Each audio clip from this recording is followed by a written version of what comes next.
anti-doping work and also anti-doping expertise. And they had the mandate as soon as possible. They had some results of their work to report back to the XD board, and they started immediately, and they had to give priority to athletes who was competing internationally. And already on the 19th of December, they reported that they could give us the first advices. So we called for this meeting on the 22nd of December in Munich. And the result of this, you know from the press release we sent out after this one.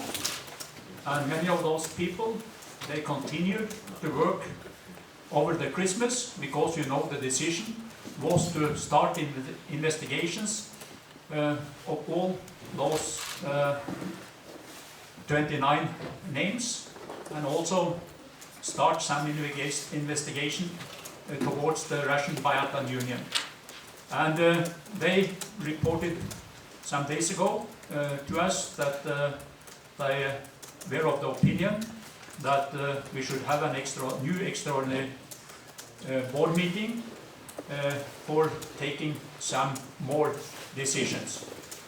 And I will tell you the decisions we have taken with respect to this today. 7 athletes will remain under investigation by the IBU while there is no sufficient evidence for the other 22 athletes for the time being. And also all RBU athletes competing in the IBU events are automatically included in the IBU registered testing pool.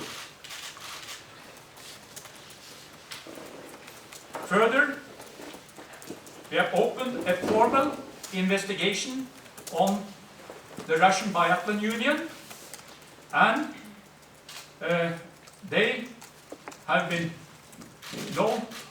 given the task to give us a fully documented report with respect to these 7 athletes under investigation. The IBU will then, at the meeting on the 9th of February, take decisions based on these replies.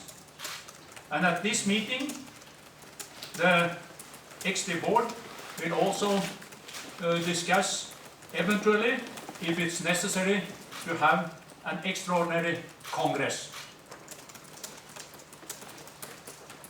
We have got a letter from the athletes committee, and I must say we appreciate the initiative and the following up of the athletes of the work to secure that we are in the biathlon sport having clean athletes. As surely many of you know, on our working agenda, decided also by the Congress, one of the absolutely highest priority is to have a strong anti-doping work to keep biathlon as far as possible a doping-free sport. And with respect to this, and they are making some proposals to you, I think it's known to you, and we have decided the 2 first proposals of this letter we send straight away over to our legal committee, so that they can formulate let me say, the wording of the new text, because this has to be legal and juridical correct text, because it's very, you can say, sensitive things, and we cannot come into difficulties with the wording of our rules. They have to be 100% correct, and here we need to use also lawyers. I must say that probably many of the athletes, we see it even many of our member federations, and probably many of you, they think that we, the XD board, we can change rules as soon as we want and as often as we want. But our rules, I'm sorry to say, is in the way that it's only the Congress who can change our statutes, our anti-doping rules, our disciplinary rules, our competition rules, and so on. In our statutes, there is an opening that if the World Anti-Doping Agency is doing some changes to the World Anti-Doping Code, we can, without any waiting, introduce it straight away and then just bring it to the next Congress. We have the same possibility, according to a Congress decision, if in our competition rules we need to do changes because of safety, also about rifles shooting, or that we are not, you can say, having safe conditions for the athletes in the one or other way, or that competitions will become completely unfair with the present rules. Then we can also make a decision which is valid up to the next Congress, and then the Congress must confirm it. This is the former procedure. So it's in fact those two things where the statutes allow the executive board to make major changes. It can also be, if it's a special emergency situation, to say it that way. I don't know exactly the right English way.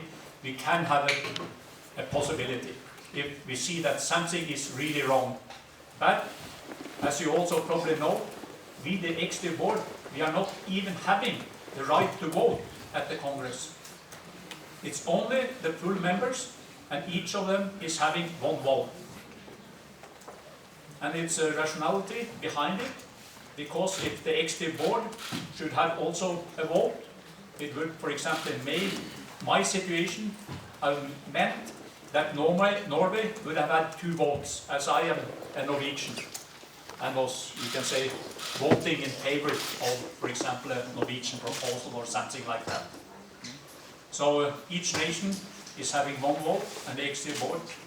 And also, according to our statutes, it's very clear that it's the Congress who is taking, in practice, all decisions by us, not only about rules, it's also about the budget and everything. And we, the executive board, we have to exercise this between the 2 Congresses. Then we are in charge of the Union to follow up what the Congress has told us to do.